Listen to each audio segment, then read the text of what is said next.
এসে কোনো কথা নাই, চিৎকার দিয়ে বললেন আশহাদু আল্লা ইলাহা ইল্লাল্লাহ ওয়া আশহাদু আন্না মুহাম্মাদান আবদুহু ওয়া রাসূলুহু। আমি সাক্ষ্য দিলাম আল্লাহ এক, অদ্বিতীয়, আল্লাহ ছাড়া কোনো ইলাহা নাই, নিশ্চয় আপনি মুহাম্মদ আল্লাহর বান্দা এবং রাসূল। সুবহানাল্লাহ। এই কালমা শাহাদাতের ভেতরে আল্লাহর কথা, আমার নবীর কথা ঢুকিয়ে দিয়েছে কে? ঝিনুকের ভেতর লুকিয়ে থাকে যেমন মতি, ঝিনুকের ভেতর লুকিয়ে থাকে যেমন মতি, কালমা শাহাদাতে আছে আল্লাহর জ্যোতি, কালমা শাহাদাতে আছে আল্লাহর জ্যোতি। পড়েন, ঝিনুকের ভেতর লুকিয়ে থাকে যেমন মতি, ঝিনুকের ভেতর লুকিয়ে থাকে যেমন মতি, কালমা শাহাদাতে আছে আল্লাহর জ্যোতি, কালমা শাহাদাতে আছে আল্লাহর জ্যোতি। পড়েন আল্লাহু আকবার। ওই শাহাদাতের জ্যোতি সাইয়েদনা ওমর ফারুকের হৃদয়টারে উজালা করে দিল। দুনিয়ার সব ভয়কে পেছনে ফেলে এক আল্লাহর ভয়কে অন্তরে ধারণ করে আওয়াজ করে বললেন আশহাদু আল্লা ইলাহা ইল্লাল্লাহু ওয়াহদাহু লা শারীকা লাহু ওয়া আশহাদু আন্না মুহাম্মাদান আবদুহু ওয়া রাসূলুহু। পড়েন সুবহানাল্লাহ। তিনটা ধাক্কা। কয়টা? সবাই বলতে হবে কয়টা? প্রথম ধাক্কাটা দোয়া, দ্বিতীয় ধাক্কা হাক্কা, তৃতীয় ধাক্কা সূরা তাহা। তিনটা ধাক্কার মাধ্যমে সাইয়েদনা ওমর ফারুককে মুসলমানদের লিডার বানায় দিল কে? ওমর ফারুক কালিমা পড়ে মুসলমান হয়ে গেছে। নও মুসলিম সাহাবাদের মধ্যে আনন্দের বন্যা বয়ে গেল। বিশ্বনবী খুশি হয়ে গেলেন, আল্লাহ শুকরিয়া করলেন, আল্লাহ তুমি আমার দোয়া ফিরিয়ে দাও নাই। আমি বলেছি দুজনের একজনকে চাই, তুমি ওমর ফারুককে দান করেছো। পড়েন আলহামদুলিল্লাহ। এবার ওমর ফারুক বিশ্বনবীর প্রশ্ন করলেন, নবী আলাসনা আলাল হক, আমি প্রশ্ন করি উত্তর দেন, আমরা কি সত্যের উপর নাই? বিশ্বনবী বললেন, বালা ওমর, আমরা এই সত্যের উপরে আছি। আমাদের কোরআন কি সত্য নয়? বিশ্বনবী বললেন, কোরআনও সত্য। আমাদের রব আল্লাহ কি সত্য নন? বিশ্বনবী বললেন, সত্য। ওমর ফারুক বললেন, তাহলে ফিমাল ইখতিফা, তাহলে লুকিয়ে লুকিয়ে আর গোপনে দাওয়াতি কাজ কেন? আপনি সত্য নবী, কোরআন সত্য কিতাব, আমার রব আল্লাহ সত্য, আর আমি ওমর কালিমা পড়ে মুসলমান হয়ে গিয়েছি, তাহলে ফিমাল ইখতিফা, আর লুকিয়ে লুকিয়ে কোরআনের দাওয়াত দিবেন কেন? বের হন, মক্কার শহরের মাঝখানে চলে আসেন, চিৎকার করে আমরা আল্লাহর নামের ঘোষণা দেব। বিশ্বনবী বললেন, না ওমর,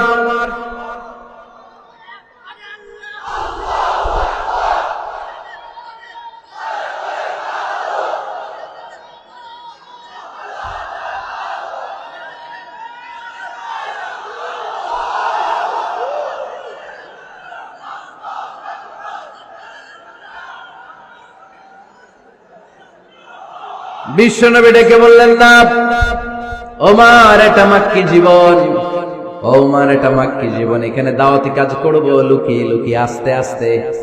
আল্লাহ যখন আমাদেরকে বিজয়ী করে দিবেন তখন আমরা প্রকাশ্যে দাওয়াত দিলে কোনো সমস্যা নাই। সাইয়েদনা ওমর ফারুক বলেন, না ও নবী, আমার উপর ছেড়ে দেন, আমি দেখব আপনি আমারে শুধু মক্কার জমিনে একটা মিছিল দেওয়ার অনুমতি দেন। কিসের অনুমতি? আল্লাহর নামের তাকবীর দেওয়ার অনুমতি দেন। বিশ্বনবী বললেন, ঠিক আছে, সাবধানে তাকবীর দিও। ওমর ফারুক তাকবীর দেওয়ার জন্য লোক খুঁজতে আরম্ভ করলেন। নও মুসলিম 11 জন সাহাবাকে খুঁজে পেলেন। কয়জন? ওমর ফারুক বললেন 11 জনই চলবে। 11 জনকে 2 লাইন করলেন। কয় লাইন? পিছনে 6 জন, সামনে 5 জন। পিছনের লাইনের নেতা বানিয়ে দিলেন বিশ্বনবীর চাচা হামজা ইবনে আব্দুল মুত্তালিবকে। প্রথম লাইনের 5 জনের নেতৃত্ব দিতে আরম্ভ করলেন সাইয়েদনা ওমর ফারুক নিজেই। 2 লাইন তাকবীর দিতে জানলে বেশি মানুষ লাগে না, 10 জন দিয়ে গোটা বিশ্বটারে কাঁপিয়ে দেয়া যায়। 11 জন 6 আর 5। ওমর ফারুক সামনে দাঁড়ালেন। ওমর ফারুক সামনে দাঁড়িয়ে এবার আল্লাহর নামের স্লোগান দিবেন। ওমর ফারুক বললেন, আমরা খুব লম্বা চূড়া স্লোগান দিব না, খুব ছোট্ট, দারুল আরকামের ঘর থেকে কাবা ঘর পর্যন্ত, বাইতুল্লাহ পর্যন্ত, এতটুকু জায়গা আমরা তাকবীর দিতে দিতে সামনের দিকে এগোবো। পৃথিবীর কোনো শক্তি আমাদেরকে থামায় দিতে পারবে না। ওমর ফারুক তখন এক বাক্যের একটা ভাষণ দিলেন। কয় বাক্যের? ওমর ফারুক সামনে দাঁড়িয়ে বললেন, মান আরাদা আন তাসকুলা উম্মুহ ইয়াতামা ওয়ালাদুহু তারমিলা যাওজাতুহু ফালিয়াসুদ্দানি। কে আছো? মান আরাদা আন তাসকুলা উম্মুহ, কে আছো মায়ের বুক খালি করতে চাও? ইয়াতামা ওয়ালাদু, কে আছো বাচ্চাগুলারে সন্তানগুলারে ইতিম বানাতে চাও? তারমিলা যাওজাতুহু, কার এত বড় বুকের পাটা আছে দেখি, কে আছো স্ত্রীকে বিধবা বানাতে চাও? বুকের পাটা থাকলে আমি উমরে থামাও, যদি সাহস থাকে আমি উমরের মিছিল থামাও। ওমর ফারুক শুরু করলেন, আল্লাহু আকবার, আল্লাহু আকবার, আল্লাহু আকবার। স্লোগান দিতে দিতে সাইয়েদনা ওমর ফারুক কাবার গিলাফ যে স্পর্শ করলেন, ওমর ফারুকের এই স্লোগান কেউ থামাতে পারে নাই। কিয়ামত পর্যন্ত এই আল্লাহর নামের স্লোগান কেউ থামাতে পারবে না। চিল্লায় বলো ঠিক কিনা?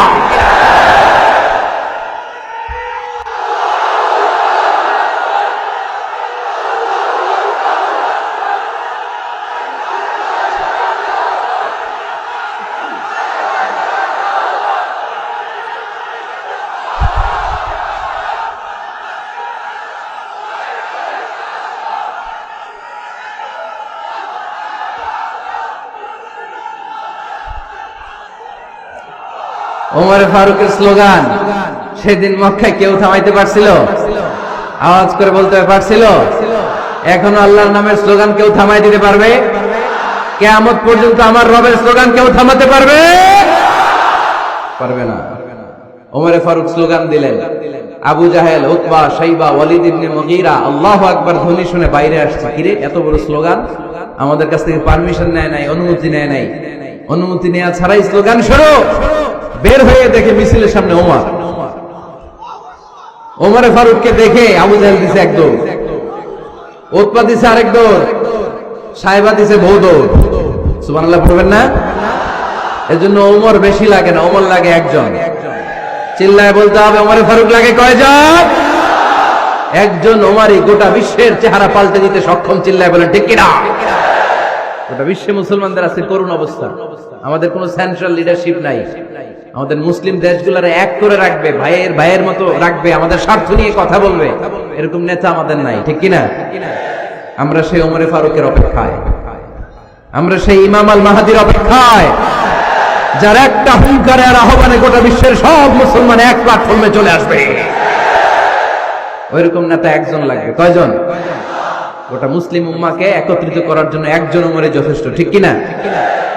আবার বিশ্বনবী বলছেন, লা নাবিয়্যা বা'দি ওয়ালা রাসূলা, আমার পরে কোনো নবী নাই, আমার পরে কোনো রাসূল নাই।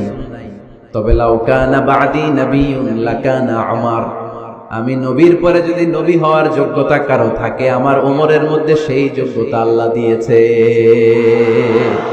প্রভু তুমি বলেছো রাসূল দেবে না, বলনি দেবে না ওমর, বলনি দেবে না হামজা তারিক, খালিদ বিজয় সমর। প্রভু তুমি বলেছো রাসূল দেবে না, বলনি দেবে না ওমর, বলনি দেবে না হামজা তারিক, খালিদ বিজয় সমর। প্রভু তুমি বলেছো রাসূল দেবে না। আল্লাহু আকবার। একটা ওমর দরকার। কয়জন দরকার? কয়জন দরকার?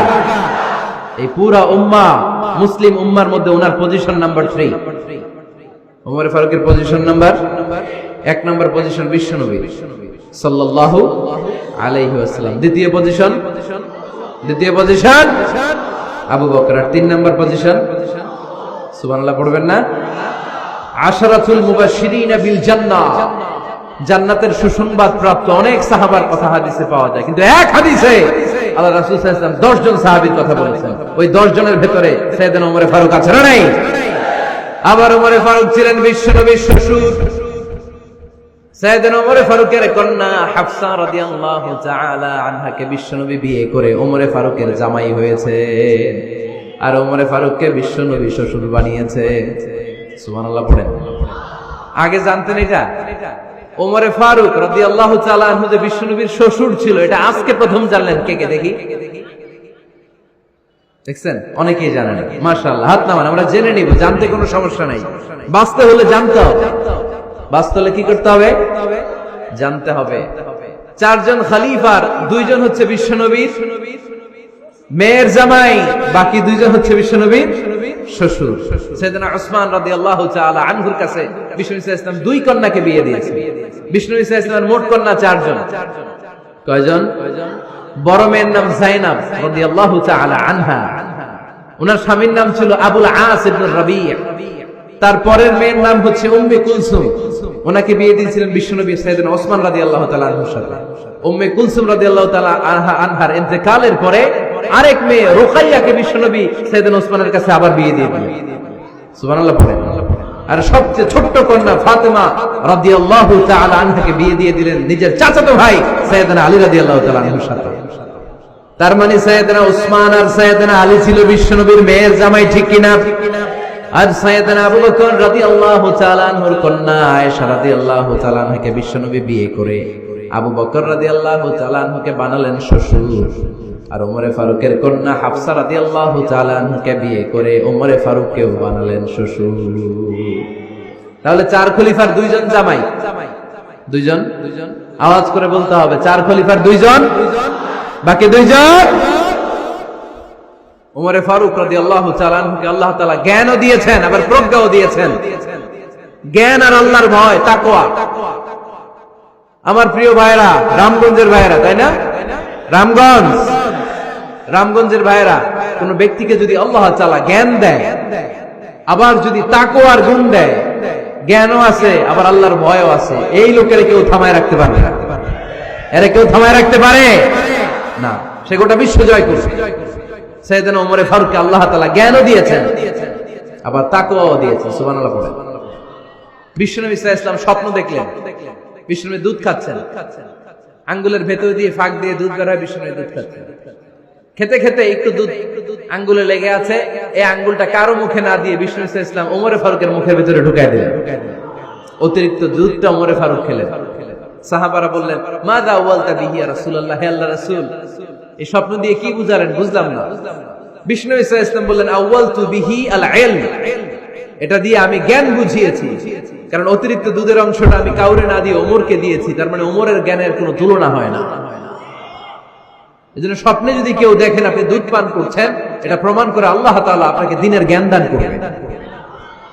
আবার বিশ্বনবী সাল্লাল্লাহু আলাইহি ওয়াসাল্লাম আবার আরেক রাতে স্বপ্ন দেখলেন, সাহাবারা লাইন ধরে বিশ্বনবীর সামনে দাঁড়ানো, কোন সাহাবার জামা নাভি পর্যন্ত, কোন সাহাবার জামা হাঁটু পর্যন্ত, কোন সাহাবার জামা টাকনু পর্যন্ত, কোন সাহাবার জামা আরো ছোট, কিন্তু ওমরে ফারুকের জামা বিশ্বনবী দেখলেন এত বড়, টেনে হিচড়ে হিচড়ে বিশ্বনবীর সাথে চলছে। সুবহানাল্লাহ পড়বেন না? সাহাবারা বললেন, মাযা ওয়ালতা বিহি ইয়া রাসূলুল্লাহ, হে আল্লাহর রাসূল, এটা দিয়ে আপনি কি বুঝাতে চাইলেন? বিশ্বনবী বললেন, আউয়ালতু বিহি আত-তাকওয়া, এটা দ্বারা আমি দিনদারি বোঝালাম, তাকওয়া বোঝালাম। সুবহানাল্লাহ পড়েন। বিশ্বনবী দেখলেন কোন সাহাবার জামা এতটুকু, কোন সাহাবার জামা এত লম্বা, কোন সাহাবার জামা পা পর্যন্ত লম্বা। আর সাইয়েদনা ওমরে ফারুককে দেখলেন, ওনার জামা এত লম্বা, ওমরে ফারুক টেনে হিচড়ে জামা নিয়ে চলতেছে। বিশ্বনবী বুঝাতে চাইলেন, ওমরের যেহেতু জামা লম্বা, ওমরের ভেতরে আল্লাহর ভয়, দিনদারিও খুব বেশি। চিল্লায় বলেন ঠিক কি না? জ্ঞানও দিয়েছেন, আবার দিনদারিও দিয়েছেন। এই দুইটা জিনিস যদি থাকে, এই পৃথিবীতে তাকে সফল রাষ্ট্রনায়ক বানায় দেয় কে? আবার এই পৃথিবীর বুকে যত নারীরা জান্নাতে যাবে, সব নারীদের সর্দারিনী হবে সাইয়্যিদাতুনা ফাতিমা রাদিয়াল্লাহু তাআলা আনহা। এই দুনিয়াতে যত যুবকরা জান্নাতে যাবে, তাদের সর্দার হবে সাইয়েদনা হাসান আর হুসাইন রাদিয়াল্লাহু তাআলা আনহুমা। আর এই দুনিয়ার বুকে যত বয়স্ক মানুষেরা জান্নাতে ঢুকবে, তাদের নেতৃত্ব দিবেন সাইয়েদনা আবু বকর আর সাইয়েদনা ওমর। বয়স্ক যারা আছেন, আপনাদের নেতৃত্ব দিবে কে? হ্যাঁ, একজন তো আল্লাহ না, আল্লাহ তো তোমার জান্নাত দিবে, তোমার জান্নাতে নিয়ে যাবে কে? সাইয়েদনা আবু বকর, সাইয়েদনা ওমর। আর ইয়াং যারা তোমরা এসেছো, তোমরা যখন জান্নাতে ঢুকবে, তোমাদের লিডারশিপ নিবে কে? হাসান আর হুসাইন রাদিয়াল্লাহু তাআলা আনহুমা। আর নারীরা যারা জান্নাতে প্রবেশ করবে, এই নারীদের নেতৃত্ব দিবে বিশ্বনবীর কলিজার টুকরা, নয়নের পুতুলি সাইয়্যিদাতুনা ফাতিমা রাদিয়াল্লাহু তাআলা। সুবহানাল্লাহ পড়বেন না? ওমরে Faruk, the superhero of Muslim ummah, আমরা কাদেরকে সুপার হিরো বানায় রাখছি আমরা জানি না। এই নায়ক নায়িকা, গায়ক গায়িকা, মডেলরা, চোখ ধাঁধানো গ্ল্যামার নিয়ে যারা চলে, এরা আমাদের মডেল নয়। আমাদের মডেল সাইয়েদনা ওমরে ফারুক। ঠিক কিনা? ঠিক কিনা? ওমরে ফারুক মসজিদে নববীর খতিব, খুতবা দিচ্ছেন। আপনারা কথা শুনতেছেন? কষ্ট হচ্ছে? কষ্ট হচ্ছে কার কার দেখি? তোমার? আরে বাইদা রাখেন রশি দিয়ে এই জায়গায়। বেশি লাফালাফি করতেছো, আল্লাহ বানা। ঠান্ডা মাথায় শোনো, ওকে? মাশাআল্লাহ, ভালো ছিল। থাক, বাধার দরকার নাই, এমনি বসে থাকবে। মনোযোগ আছে না গেছে?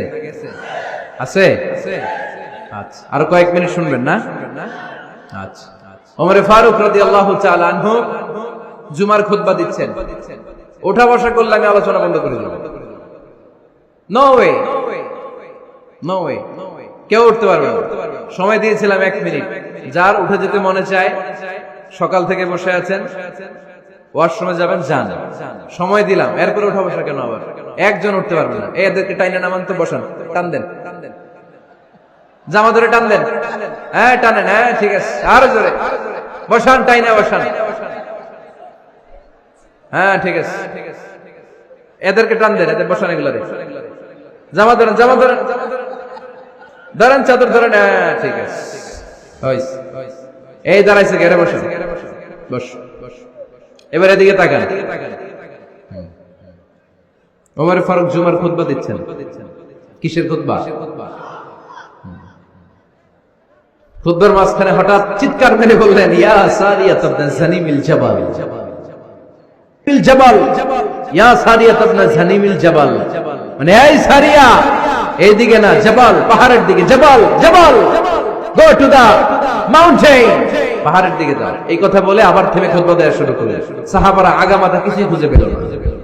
আগের কথার সাথে মিল নাই, পরের কথার সাথে মিল নাই। জুমার নামাজ শেষ। সাহাবারা বললেন, আমিরুল মুমিনিন, খলিফাতুল মুসলিমিন ওমরে ফারুক জুমার খুতবা দেওয়ার সময় হঠাৎ চিৎকার মেরে বললেন, ইয়া সারিয়াত ইবনে জানিমিল জাবাল। আপনার এই বাক্যের সাথে আপনার খুতবার আগের কথার কোনো মিল পেলাম না, পরের কথারও কোনো মিল পেলাম না। আপনি বুঝিয়ে বলেন, কেন বলেছেন আমরা তো বুঝলাম না।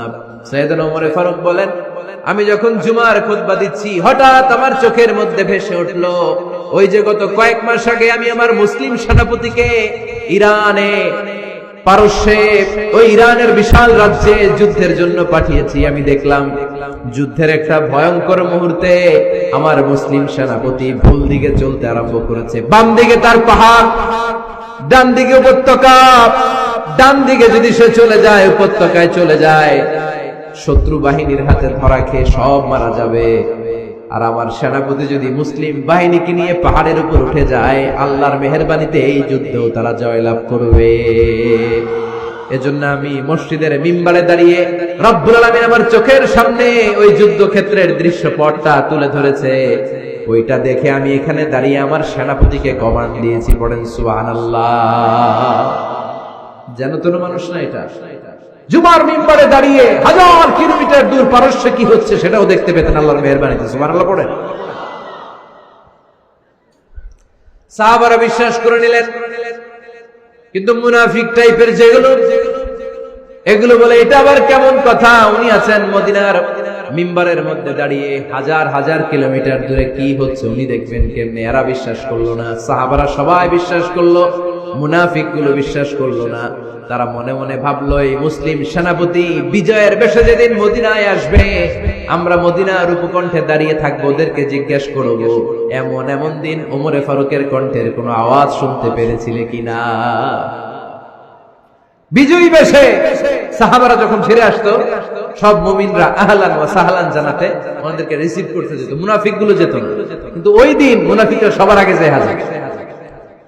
মুসলিম সেনাপতি যখন ঢুকলো, জিজ্ঞেস করলো, মুসলিম সেনাপতি এতদিন আগের কথা, জুমার দিন দুপুর বেলা যুদ্ধক্ষেত্রে হঠাৎ করে আমিরুল মুমিনিনের কোনো কথা তুমি তোমার কান দিয়ে শুনতে পেরেছিলে কিনা বলো। সেনাপতি বলল, তোমরা কেমন করে বুঝলা? কেমন করে তোমরা জানলা? তোমরা ঠিকই জেনেছো, ঠিকই ধরেছো, ঠিকই বলেছো। যুদ্ধের কঠিন মুহূর্তে ভুল করে আমি উপত্যকার দিকে মুসলিম বাহিনীকে নিয়ে ছুটতে আরম্ভ করেছিলাম। হঠাৎ করে আমিরুল মুমিনিনের একটা কণ্ঠ আমার কানের ভেতরে ভেসে আসলো। আমি শুনতে পেলাম, ইয়া সারিয়া তাবনা জানিমিল জাবাল, ডান দিকে উপত্যকার দিকে যেও না, তাড়াতাড়ি বাম দিকে পাহাড়ের উপর চড়ে যাও। শুনেছি আমি, আমার নিজ কানে শুনেছি। তোমরা কি করে জানলে? আমি নিজে শুনেছি। সেদিন আমিরুল মুমিনিনের এই ইনস্ট্রাকশন, এই গাইডলাইন যদি আমরা ফলো করতে না পারতাম, শত্রু বাহিনীর হাতে আমরা কচুকাটা হতাম। আমাদের চেহারা, আমাদের আত্মীয় স্বজনরা তোমরা কেউ দেখতে পেতে না। পড়েন সুবহানাল্লাহ। This is our super hero. আমাদের সুপার হিরোর নাম কি? চিল্লায় বলতে হবে, ওমর ফারুক রাদিয়াল্লাহু তাআলা আনহু। এভাবে গাইডলাইন দিয়েছেন উম্মতকে, এভাবে ইনস্ট্রাকশন দিয়েছেন। ওমর ফারুকের ব্যাপারে বিশ্বনবী বলেছেন, আশাদ্দুহুম ফি আমরিল্লাহি উমর, আল্লাহর জমিনে আল্লাহর দ্বীন বাস্তবায়নের ক্ষেত্রে আমার ওমর ফারুকের চাইতে কঠিন কেউ ছিল না। এজন্য ওমর ফারুককে মুনাফিকরা জমের মতো ভয় পেত। কারা ভয় পেত? এমনকি শয়তানও ভয় পেত। সুবহানাল্লাহ পড়েন। বিশ্বনবী বলতেন, মা লাকিয়াকা শাইতানু সালিকান ফাজ্জান ইল্লা সালাকা ফাজ্জান গায়রা ফাজ্জিন। ওমর, তোমার যদি ইবলিস শয়তান এই রাস্তা দিয়ে হেঁটে আসতে দেখে, ইবলিস শয়তান এই রাস্তা রেখে দিয়ে অন্য রাস্তা দিয়ে হাঁটে। ওমর, তুমি যদি এই রাস্তা দিয়ে হাঁটো, শয়তান জীবনে ওই রাস্তা দিয়ে হাঁটবে না, এই রাস্তা ধুয়ে আরেক রাস্তা দিয়ে হাঁটে। সুবহানাল্লাহ কইতে বললেন না? আল্লাহর হাবিব সাল্লাল্লাহু আলাইহি ওয়াসাল্লামের স্ত্রীরা মাঝে মাঝে রাসূল সাল্লাল্লাহু আলাইহি ওয়াসাল্লামের কাছে বায়না ধরতো, নবী আমাদেরকে এইটা দেন, ওইটা দেন, আমাদের ঘরে এইটা নাই, ওইটা নাই। বিশ্বনবীকে, আমার কাছে কিচ্ছু নাই, থাকলে এমনি থাকো, নাইলে যাও। কিন্তু বিবিরাও ছাড়ে না, নবী আমাদের এইটা দেন, ওইটা দেন, বায়না ধরছে সব বিবিরা। বিশ্বনবীর স্ত্রী ছিল কয়জন? হ্যাঁ, কয়জন? 11 জন। দাসী 2 জন, সব মিলে 13 জন। 11 স্ত্রী ধরছে, নবী এটা দেন, ওইটা দেন। বিষ্ণু বলে কিছু নাই, স্ত্রীরাও ছাড়ে না। ইন দ্য মিন টাইম বিষ্ণুনবী হঠাৎ একটা সালাম শুনতে পেলেন। কে যেন দরজার মধ্যে এসে দাঁড়িয়ে নক দিচ্ছে আর বলছে, আসসালামু আলাইকুম ওয়া রাহমাতুল্লাহ। বিষ্ণুনবী সালামের উত্তর দিলেন, ওয়া আলাইকুমুস সালাম ওয়া রাহমাতুল্লাহ। আর বিষ্ণুনবী বুঝতে পেলেন এটা সাইয়েদনা ওমর ফারুকের কণ্ঠ। কার কণ্ঠ? সালামের উত্তর দিয়ে বিবিদের দিকে তাকায় দেখে একটা বিবিও নাই, সব অন্দরমহলে দৌড়। সুবহানাল্লাহ কইবেন না? এটারে ভয়ের কারণে দৌড়, এটা বলে না, শ্রদ্ধার কারণে, তার হাইবাতের কারণে। হাইবাত, পার্সোনালিটি, এটাকে বলে হাইবাত ওমর। ওমর ফারুকের হাইবাত, পার্সোনালিটি এত স্ট্রং ছিল, ওনাকে দেখলেই মানুষ ভয় পেত। ইসলামের জন্য ভয়। সুবহানাল্লাহ পড়তে হবে। বিশ্বনবীর কলিজার টুকরা স্ত্রী আম্মা জান আয়েশা রাদিয়াল্লাহু তাআলা আনহা, উনি নিজে ওমর ফারুককে ভয় পেতেন, নিজেও ভয় পেতেন। মাঝে মাঝে বিশ্বনবীর সাথে ঝগড়া হয়ে গেলে, মধুর ঝগড়া, ভালোবাসার ঝগড়া যদি হয়ে যেত, বিশ্বনবী বলতেন, আয়েশা চলো মিটমাট করে ফেলো, ঝগড়া করার কয়দিন থাকো, চলো মিটমাট করি। তো মিটমাট করার জন্য রাজি আছো? আম্মা জান আয়েশা বলতেন, হ্যাঁ রাজি আছি। তো কারে আনা যায়? ওমর রে ডেকে আনি মিটমাট করার জন্য। আয়েশা রাদিয়াল্লাহু তাআলা আনহা বলে, ওরে বাপ রে বাপ, ওমর না না, ওমর খালিস, ওমরে ফারুককে ভয় লাগে আমার। সুবহানাল্লাহ কইবেন না? বিশ্বনবী যখন বলতেন, আয়েশা তাহলে তোমার আব্বুকে ডেকে আনি, আম্মা জান আয়েশা বলতেন, ঠিক আছে, আব্বুকে ডেকে নিয়ে আসেন। আবু বকর রাদিয়াল্লাহু তাআলা আনহুরে ডেকে নিয়ে আসেন। আমার আব্বুর মতো নরম দিলের মানুষ আমি জীবনে দেখি নাই। আবু বকর রাদিয়াল্লাহু তাআলা আনহু খুব নরম দিলের লোক ছিলেন। তার বিপরীতে ওমর ফারুক ছিলেন খুব কঠিন মেজাজের। দুইটাই লাগে, কথা কন। নরমও যেমন লাগে, গরমও লাগে। নরম গরমের সমন্বয় দরকার আছে না নেই?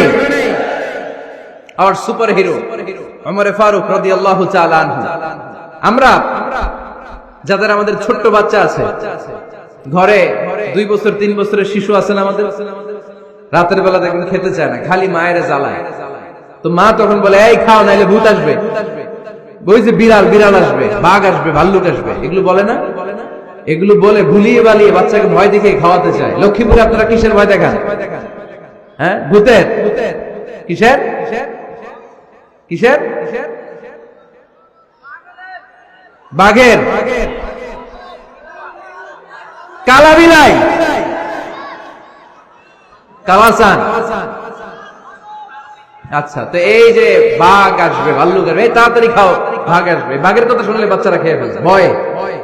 এই ভূত আসলে, ভূত তাড়াতাড়ি খা, না খাইলে ভূতে ধরবে তো, খা, সাথে সাথে খায়। মদিনাতে যখন ওমরে ফারুক রাদিয়াল্লাহু তাআলা আনহু মদিনার খলিফা, তখন মদিনার বাচ্চারাও মাদেরকে এরকম জ্বালাতো, খেতে চাইতো না। মায়েরা খাবার নিয়ে বাচ্চাদের পেছনে ঘুরতো, তখন মদিনার মায়েরা বাচ্চাদেরকে বলতো তাড়াতাড়ি খাও, হা হুয়া ইয়াতি ওমর, হুয়া ওমর, তাড়াতাড়ি খাও, ওই যে ওমর আসতেছে, ওমর, ওমর আসতেছে শুনলেই বাচ্চারা তাড়াতাড়ি খেয়ে ফেলতো, বাঘের মতো ভয় পেত, চিল্লায় পড়েন আল্লাহু আকবার। মুসলিম ইতিহাসে প্রথম চিফ জাস্টিস আবু বকর রাদিয়াল্লাহু তাআলা আনহু যখন খলিফা, চিফ জাস্টিস বানাই দিয়েছেন ওমরে ফারুককে। সর্বপ্রথম কোরআন সংকলনের পরামর্শ দিয়েছেন সাইয়েদনা ওমরে ফারুক। এই যে কোরআন 114 সূরা 30 পারা, আগে কি এরকম ছিল? কথা কন না কেন? আগে গাছের পাতায় লেখা ছিল, পশুর চামড়ায় লেখা ছিল, ওটের হাড্ডির মধ্যে লেখা ছিল কোরআন। এভাবে যখন হাফেজে কোরআন সাহাবারা শহীদ হতে আরম্ভ করলো, এক যুদ্ধে টানা 70 জন হাফেজে কোরআন সাহাবা নিহত হলেন, শহীদ হলেন। ওমরে ফারুক তখন আবু বকর রাদিয়াল্লাহু তাআলা আনহুর কাছে যেয়ে বললেন, আবু বকর, আপনি কোরআন জমা করেন, সব কোরআনের কপিগুলো একসাথে করে এরকম একটা কোরআন করেন। আবু বকর বললেন, না, আমার নবী যেটা করেন আমি এটা করতে পারি না। কিন্তু ওমরে ফারুক ছাড়েন, আর এটা করেন, করলে ভালো হবে, গোটা মুসলিম উম্মাহ উপকৃত হবে। বারবার বারবার বারবার সাইয়েদনা আবু বকর রাদিয়াল্লাহু তাআলা আনহুকে এত জোরাজুরি করতেছিলেন, অবশেষে আবু বকর রাদিয়াল্লাহু তাআলা আনহু বললেন, ওমরে ফারুকের জোরাজুরিতে এই কাজের জন্য আল্লাহ তাআলা আমার হৃদয়টারে খুলে দিলেন, আল্লাহ আমার হৃদয়ের ভিতরে ইলহাম করে দিলেন। আর আল্লাহ বুঝাতে চাইলেন, আবু বকর, ওমরের কথাই শোনো, ওমর যেটা বলে তেমনটাই করো। কারণ ওমরে ফারুককে বলা হয় মুহাদ্দাস। কি বলে? সবাই বলেন, কি বলে? মুহাদ্দিস নামিয়া। মুহাদ্দিস মানে যে হাদিস বিশারদ, আর মুহাদ্দাস মানে যার মুখ থেকে আল্লাহর কথাগুলো বের হয়। আল্লাহ কি বলতে চায়, আল্লাহ তাআলা ওই কথাগুলো, ওই ভাবনাগুলো ওই লোকের মুখ দিয়ে বের করে দেয়। জোরে পড়েন সুবহানাল্লাহ। বিষ্ণু বললেন, লিকুল্লি উম্মাতিন মুহাদ্দাস, সব উম্মতের মধ্যে আল্লাহ তাআলা একজন করে মুহাদ্দাস পাঠায়। আমার উম্মতের মধ্যে মুহাদ্দাস লোকটার নাম হলো ওমর। বিভিন্ন সময়ে ওমরে ফারুক যেমনটা ভাবতেন, ঠিক তেমন তেমন কোরআনের আয়াত পাঠিয়েছে কে? মদিনার সবচেয়ে বড় মুনাফিকের নাম হচ্ছে আব্দুল্লাহ ইবনে উবাই ইবনে সালুল। নাম শুনছেন? মুনাফিক চিনেন তো আপনারা? ভিতরে এক, বাইরে আরেক। তার নাম সর্দার হচ্ছে আব্দুল্লাহ ইবনে উবাই ইবনে সালুল। ইন্তেকালের পরে তার ছেলে আব্দুল্লাহ এসে বলে, ইয়া রাসূলুল্লাহ, একটা চমৎকার ঘটনা, মনোযোগ দিয়ে শুনুন। ইয়া রাসূলুল্লাহ, আমার আব্বা আব্দুল্লাহ ইবনে উবাই ইবনে সালুল মুনাফিকদের লিডার, আপনিও জানেন আমিও জানি, কিন্তু আমার তো বাবা, আমার কি, আমার তো মায়া লাগে। ইয়া রাসূলুল্লাহ, আমার আব্বা ইন্তেকাল করেছে, আপনার গায়ের একটা জামা খুলে দেন। কি খুলে দেন? এই জামাটা দিয়ে আমার বাবারে দাফন দিয়ে দাও, আর আপনি যে আমার বাবার জানাজার নামাজের ইমামতি করবেন, আসেন। ওমরে ফারুক বললেন, না, আপনি যাবেন না। বিশ্ব নবী, দয়ার নবী, মায়ার নবী, রহমতের নবী, মায়া লেগে গেছে, আব্দুল্লাহর চোখের পানি দেখে যেতে আরম্ভ করলেন। ওমরে ফারুক বললেন, খবরদার, নবী যাবেন না। বিশ্বনবী যাওয়ার জন্য রওনা হলেন। ওমরে ফারুক বিশ্বনবীর জুব্বা টেনে ধরলেন। সুবহানাল্লাহ। আমাদের দেশে হইলে কি বলতাম আমরা? বেয়াদবি করছে না? না, সম্পর্কটা এমন ছিল। ওমরে ফারুক জুব্বা টেনে ধরেছেন। তখন আল্লাহ আয়াত নাযিল করলেন, ইস্তাগফির লাহুম আও লা তাস্তাগফির লাহুম ওয়া ইন তাস্তাগফির লাহুম 70 মাররাতান ফালাই ইয়াগফিরাল্লাহু লাহুম। বিশ্বনবী ওমরে ফারুককে সরিয়ে দিয়ে জুব্বাটা হেঁচকা টান মেরে জানাজার নামাজের ইমামতি করে আসলেন। আসার সাথে সাথে ওমরে ফারুকের পক্ষে আল্লাহ আয়াত নাযিল করলেন, নবী, ইস্তাগফির লাহুম আও লা তাস্তাগফির লাহুম, আপনি মুনাফিক সর্দারের জন্য ক্ষমা চান কিংবা না চান, জুব্বা দেন কিংবা কাঁদেন, যাই করেন না কেন, 70 বার যদি এই মুনাফিক সর্দারের জন্য আপনি ক্ষমা চান, আমি আল্লাহ আপনার এই দোয়া কবুল করব না। খবরদার, এটাই ফার্স্ট, এটাই লাস্ট, আর কোন মুনাফিকের জানাজা দিতে আপনি যাবেন না। ওমর ফারুকের পক্ষে কোরআনের আয়াত নাযিল করেছে কে? ওইরকম ওমর আমাদের কয়টা লাগবে? চিল্লায় বলতে হবে কয়টা? কারণ সাইয়েদনা ওমরে ফারুক আমাদের অনুপ্রেরণা, সাইয়েদনা আবু বকর আমাদের অনুপ্রেরণা, হামজা আমাদের অনুপ্রেরণা, সাইয়েদনা বেলাল ইবনে রাবাহ আমাদের অনুপ্রেরণা। নায়ক নায়িকা, গায়ক গায়িকা আমাদের অনুপ্রেরণা নয়। এজন্য আমরা সাহাবীদের জীবনী পড়ি। রাজি আছেন? হাত তুলে আল্লাহর দেখান, আওয়াজ করে বলেন আল্লাহ, আরো জোরে বলেন আল্লাহ। নবীর সাহাবারা আমাদের মডেল, আমরা যেন সাহাবাদের দেখানো পথে মতে থাকতে পারি, চলতে পারি, আমল করতে পারি, সমাজটারে পরিবর্তন করতে পারি। তুমি তৌফিক দাও, আমিন। আর জোরে পড়ি আমিন। আমরা যখন সাহাবাদের জীবনী পড়ি, ওমরে ফারুকের জীবনীতে এরকম অসাধারণ অনেক অনুপ্রেরণা আপনি খুঁজে পাবেন। সাইয়েদনা আবু বকরের জীবনী থেকে অনেক অনুপ্রেরণা আপনি খুঁজে পাবেন। এগুলো আপনার ঈমানকে চাঙ্গা করবে, আল্লাহর পথে অটুট থাকতে আপনাকে সহায়তা করবে। রাজি আছেন তো সবাই? আল্লাহ আমাদের সবাইকে কথাগুলো বুঝা আমল করার তৌফিক দান করুক। আমরা সবাই পড়ি আমিন।